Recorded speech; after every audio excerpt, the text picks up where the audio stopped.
आप caste census कीजिए और अगर आप नहीं करेंगे तो हम कर डालेंगे। मोदी जी से मैं एक ही डिमांड कर रहा हूं, आने वाले ये जो सेंसस है 2025 में, वो सेंसस में caste census government of India has to include. ప్రభుత్వం ఈ యొక్క కార్యక్రమం తీసుకొని ముందుకు పోతా ఉంది.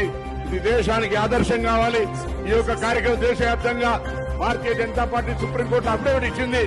ఈ యొక్క సర్వే ద్వారానైనా వాళ్ళు భవిష్యత్తులో మనసు మార్చుకొని దేశవ్యాప్తంగా బలహీన వర్గాల సంఖ్య కుల జనగణన చేసి దేశంలో బలహీన వర్గాలకు న్యాయం చేసే విధమైనటువంటి కార్యక్రమాలు తీసుకొచ్చే విధంగా ఇది ఒక వేదిక, ఇది ఒక మార్గదర్శి కావాలని కేంద్ర కేబినెట్ సంచలన నిర్ణయం తీసుకుంది. జనాభా లెక్కలతో పాటే కుల గణన చేయాలని నిర్ణయం తీసుకున్నారు. దీనికి సంబంధించి కూడా కేబినెట్ సమావేశంలో కీలక నిర్ణయాలు వెలువడుతున్నాయి. వచ్చే జనాభా లెక్కల్లోనే కుల గణన చేసేందుకు కేంద్ర కేబినెట్ ఆమోదం తెలిపింది.